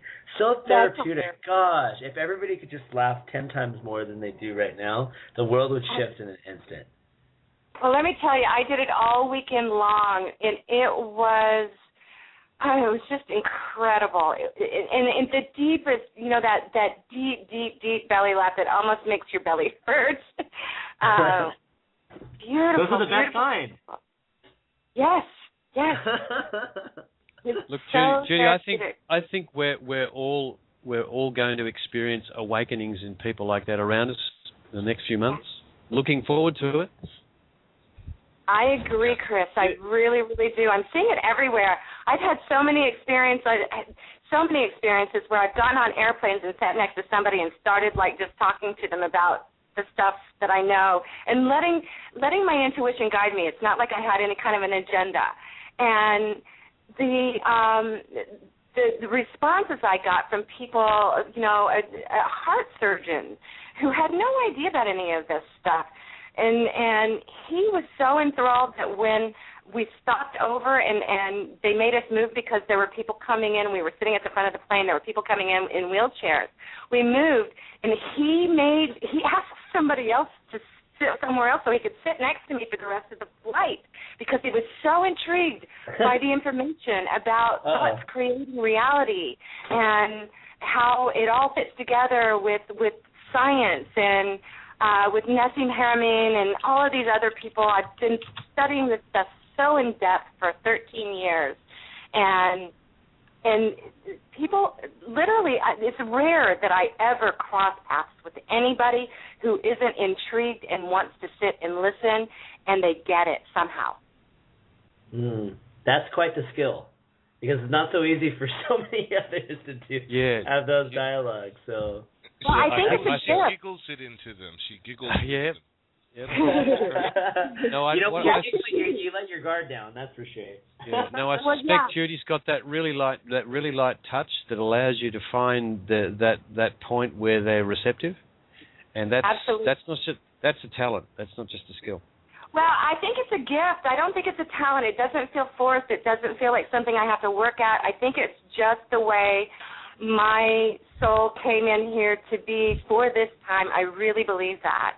I think it's just, it flows through me naturally. I don't work at it at all. If I had to work at it, it wouldn't be happening. It's just Judy. Yep. I hate it's work. Judy. It's just Judy. And Judy, I'm looking forward to our call tomorrow. I'll reach out to you. It looks like we have Julian on the line. So Judy, as always, cool. pleasure. I'm so looking forward to this. Thank you, guys. Thanks, Judy. Judy. And girls. Bye. Take care, everybody. Bye. Talk to you soon, I hope. Bye. Judy giggles her way all the way off the call. Thanks, Judy. Love you all. Love you. Love you too. Oops. It's okay. We heard the message. Julian, are you there? I am. Can you hear me? Yes, we can. Now, how can you not smile after all that giggling? Exactly. Julian, also Julian, the artist formerly known as Neo. Wow. I think that might have turned into a bit more than I expected in terms of people's reaction to it. I was just having fun with Photoshop, Dude, don't apologize. It's badass. I will come out and say it right now.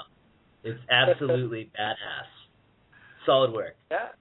And great for a show too, my man. You guys. Oh, yeah. I don't know if you're listening from the very beginning of the call, but we talked about it a little bit, man. You guys kicked some serious butt. Like, come out of the gate swinging. Yeah. Thanks. Yep. We had a lot of fun, and really brought in some people that have some wonderful data to share too. Yeah. It was great. Oh yeah. And I think that's just the beginning, guys. I think it's just going to keep getting more interesting. Oh yeah, that's a certainty. At least in my life, it gets more interesting every day. It makes me want to almost like let go of my regular patterns of doing things and things that I'm normally interested in. Like, this stuff is just so much more interesting and engaging and full of life. One of the things that I found to be most interesting in the 2 hours, and there's a lot of interesting points, so I don't want to discount all of the other awesome bits and pieces of dialogue that you guys shared, but was the part where, Julian, where you talk about really kind of the driving force behind what you've done in your own self-development is the amount of confidence that you've built up along the way, and how that's really kind of the catalyst that allows you to expand, have such a maybe a quickening and expansion. Yeah, well, I say a lot of expansion can happen in a very rapid period of time, but I find that grounding allows you to take steps forward without having to worry too much about the ground that you've covered. Right? So we look around typically in our lives for ways to validate the sorts of experiences we're having, and that's kind of like a seeking to ground, because you don't want to keep going off the cliff or down the rabbit hole without getting some validation to say that you're on the right, that you're going down the right path. But when you actually come to the point where you say, okay, I'd like some validation, I'd like some verification, I'd like some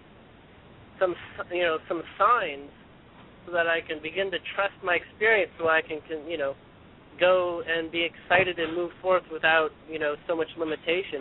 That actually comes. That's actually a thing you can attract to yourself. is grounding the data and your confidence so that you can more easily move forward. And this happens, most easily when we share our experiences with others and others validate them, even if they haven't had them themselves. So our friends are often very useful at grounding things in short order. But there's many other ways to ground yourself. There's like reading a book or coming across a synchronicity. All these sorts of things give you these validations that you would seem to believe were, mere coincidence or actually way beyond the statistical chance of coincidence. No. So that helps a lot, especially when other people are going through the same sorts of things. But,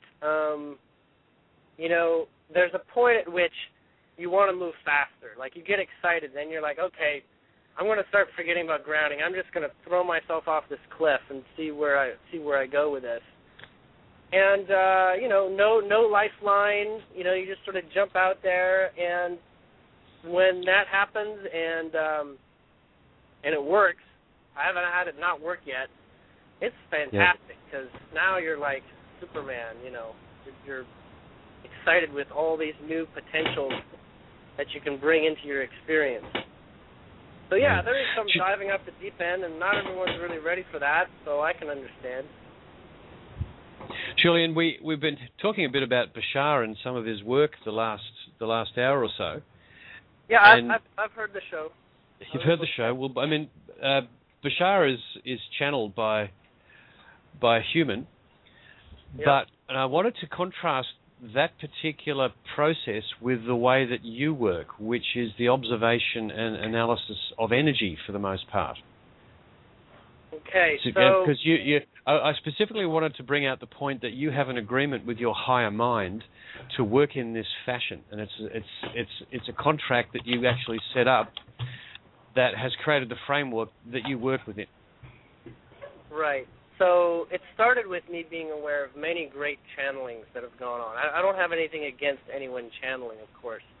The data's there. If it's valid and it works, you can ground it within yourself and take it in. But what I actually didn't want to do is I felt that channeling was a direct service to bringing someone else's information through. And I really wanted to be able to speak to the data. Like when the channeling is over, it's kind of like, how do I explain it, in my everyday life? Do I always have to be in a channeling state to be of use to others? I really wanted that information to be accessible to me, and I didn't want to be in a place where I couldn't explain what I was experiencing. So basically, it led me down lots of paths where I couldn't explain what I was experiencing, but I would do the best that I could, right? I also found out that I could channel if I wanted to.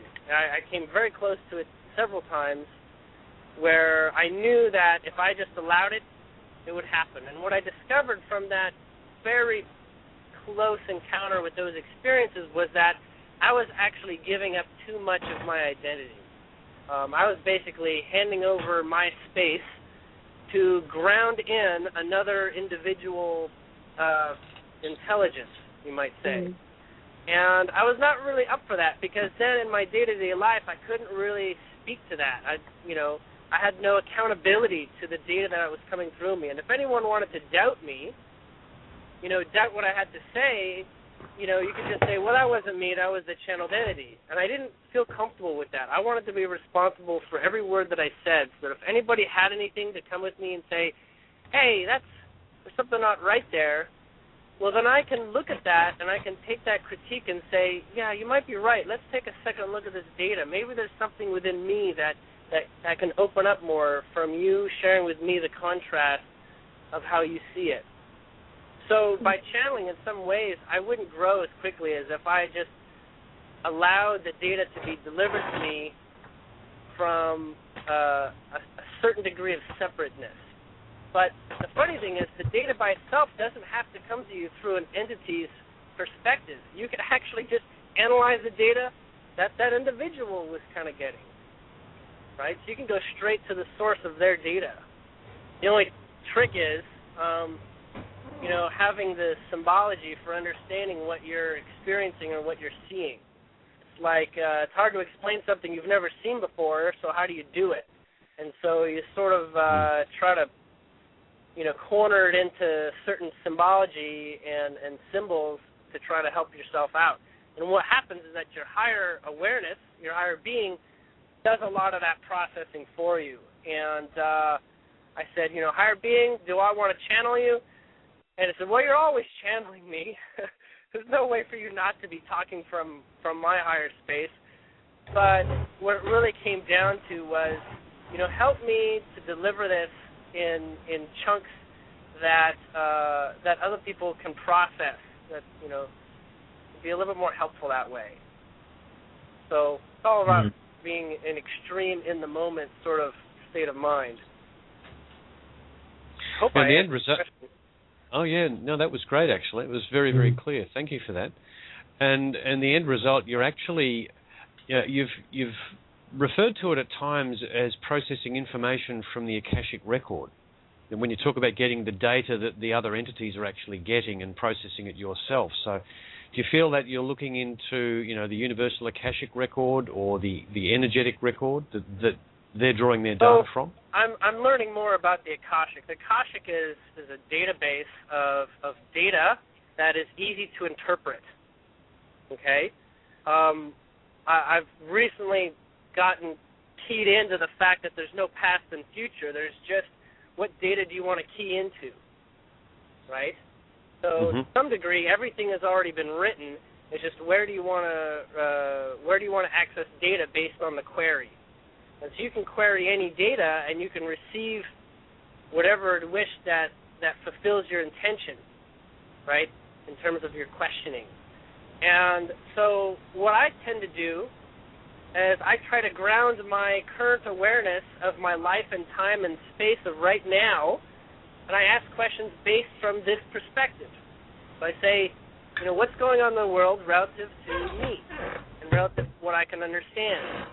I don't want to know, what's happening in the future so much. I don't, a lot of the past I don't care about. I want to know what's happening right now, and that's where I come from.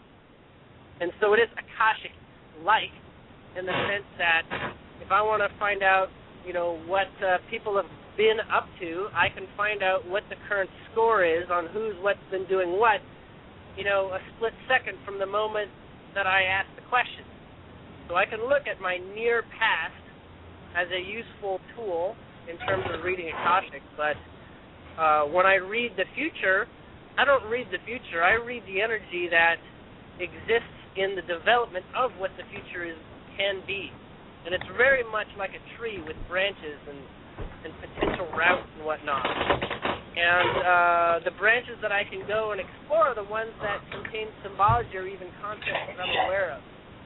The branches that I have no perception of whatsoever, basically being, fairly confused as to what it means. I want to have some grounding. I want to have some reference.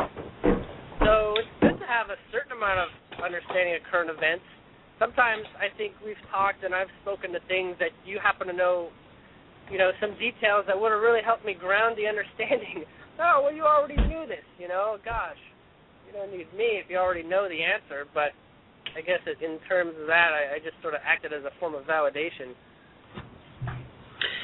Hey, Julian, I have a question. At what point in your life did you realize that you were gifted with the ability to remember some of these abilities that you have, that maybe weren't common amongst your peer group? Like how I've never really heard the background of that story. I just thought I was analytical, but it wasn't until this year, especially with the messages that Heather brought in terms of what had happened, where I basically transformed. So I'm a very new being this year relative to who I was last year.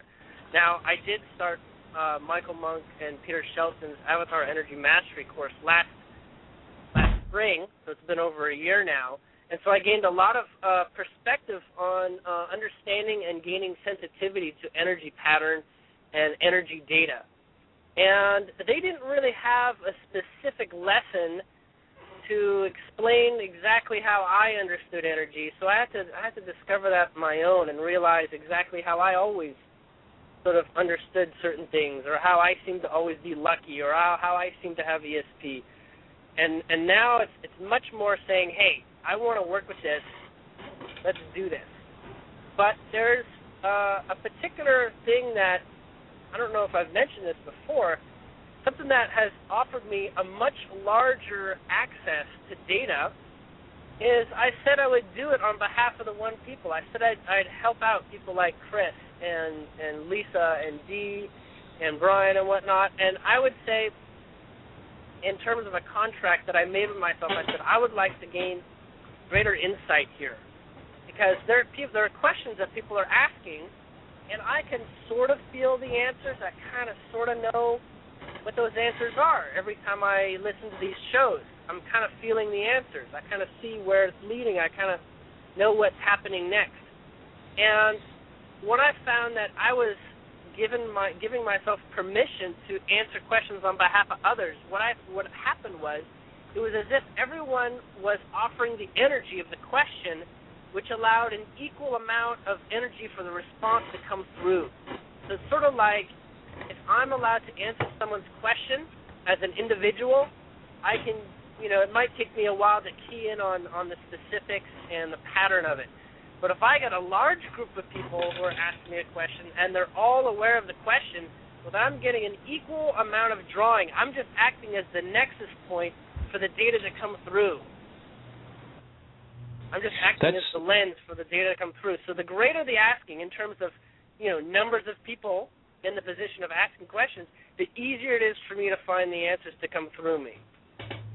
But that's absolutely fascinating, Julian, because earlier in January and February when we first started talking, one of your concerns was that you weren't comfortable kind of talking or taking questions from a large group of people that you didn't quite know and weren't sure of the energy of. But it sounds like you've actually turned the corner and realized that doing that releases a large amount of energy for you to get more information. Yeah. So it's been a development. I mean, it has. I mean, I've been watching you go from stepping stone to stepping stone for the last 3 months. It's been quite amazing to watch. Well, to some degree, there's this anxiety that comes with the element of having access to energy. I mean, you'd think, well, if I had $1 million tomorrow, that would be fantastic.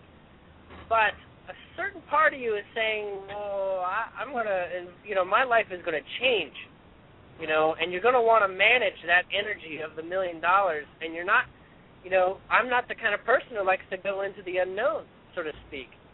So to have access to these new ways of doing things and speaking to people, quote-unquote strangers in my mind in a lot of ways, even though I understand now we're all brothers and sisters, and we're all on the same path of exploration. It's like I was in a position where I really wanted to speak only to my friends and to people that I got to know one-on-one. And more I realized that allowing energy to flow that wishes to flow based on the idea that people have questions, and if the energy wants to flow through me to offer answers or support their questions or develop them, then I can be that allowing point. I can be that funnel. And it just, felt better and better to not have to worry about the individual relationships, to just speak to the consensus questions. Julian, we're coming down to our last few minutes. Do you have any updates for the energies of now? Yeah. Well, it's not complicated. And the last, I want to say 24 hours, it's been made abundantly, immensely clear to me that we're in a phase right now where the number of doers has just jumped exponentially. Like, people have now not just been convinced of where our new paradigm is headed, now they're taking steps on their own. People actually are like, you know what, I understand this, I can do this now. And, I feel it within myself, I feel it amongst others. It's, to some degree invisible because I don't see every individual's experience. But there is a new doing going on right now, and it is like boots on the ground. It's like you're learning the lesson, you're integrating it, and now you can work with it. And it's, oh my God, it's like growing muscles. I don't know how else to explain it. Hey, great news. So for myself, it's like, nothing's stopping me now. I'm just going to go do whatever it is I wish. I'm literally, letting go of everything that isn't serving me. I know we've talked about this. I know Heather's like, 3 absent limits, and I'm like, that sounds great, but that's not my experience yet. Now it is, and I see that, and I really, really feel this from people. This is going on. Now it's like there's nothing you need to worry about to hold you back. Brilliant. Empower. Yeah, that is good. So it's the concept of absent limits the concept that's of starting to really limit, kick in? Right. It is a step up in empowerment, you could just say generally. Because, and it actually was spoken to really well in yesterday's show, that, do it now. Take the steps you feel comfortable moving forward.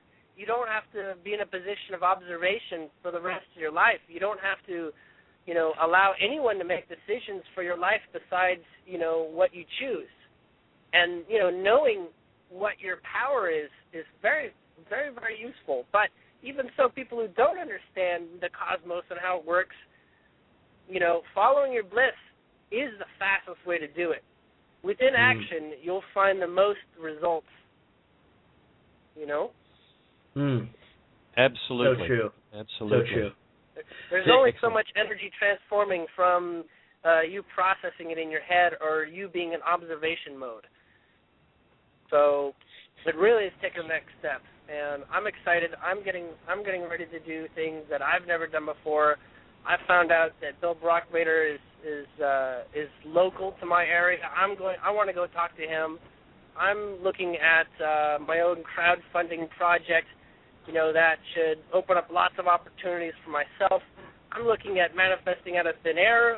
I mean, that's really around the corner for me. Julian, why don't you start thinking a little bit bigger, though, man? You need to stop limiting yourself and start thinking a little bit bigger, man. Seriously. You're better than that. Yeah, well, maybe I'll just pull a UFO craft down here so I can start zigging around and picking up my friends.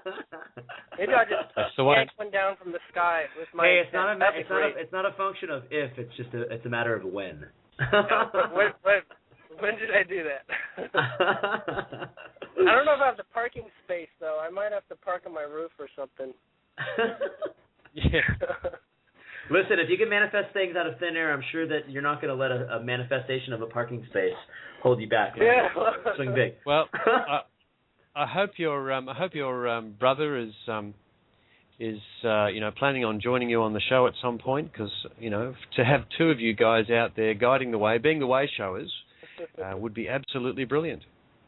Yeah, he's agreed. He'll show up when the time is right. And just to note, he and I are not exactly alike, so he offers some wonderful perspective from where he's from. Anyhow. So again, your show is on Saturday nights at 5 p.m. which is Sunday mornings in Australia at 7 a.m. Correct? That's Eastern Standard Time. Right. Yeah, 5 p.m. Eastern Standard Time in the U.S. Yep. Everybody has to catch the show. Right. It is worth it. It's an amazing show. Yeah. Oh yeah, we're gonna break down your illusions real fast. I hope. I think Yay. the sky's the limit is actually where we're going with all this. I'll take seconds on that. Thanks. Fantastic. Well, thanks for joining us, Julian. It's been brilliant. Oh, great. And wonderful. we'll be talking soon. Yep. Thanks, Julian. Thanks, Julian. Okay. Thanks. Wonderful. Right. We're coming down to our last 2 minutes. So if we... I just want to remind everybody to go to the 5D Media Facebook page and post your image of what your paradigm looks like and entitle it My 5D Paradigm. And join the group. Let's all do it. Yep. Absolutely. Absolutely. I think we're in for some really exciting times, because one of the things that's become obvious to me is that these abilities and the sorts of fantastic experiences you can have around them that Julian's been having and sharing with us, I think that's going to go through the roof in the next 6 months to a year. It's going to be amazing. And if you happen to miss this show and you're tuning in, you can go to 5D Media Network, listen to the archive. It will be posted there shortly after the show, I believe. Yep. Yeah, and if anybody has any really awesome Be the Change stories, where you're embodying that message, be the change you want to see in the world, we're going to be bringing guests on our show, so you can email me at bethenchangeshow@gmail.com. We'll be setting up a nice panel of guests, so just want to throw that out there real quick as well. Yeah, thanks, guys. It's been a pleasure being back. Thanks, Barbara. Thanks, Barbara, for joining us. Winding up the show. Thank great you, to have Barbara. Brian, yep, and Dee, and everybody in the chat room for tuning in. We'll see you next week. Bye. Thanks, guys. Bye, everybody. Bye-bye. Love you guys. Bye.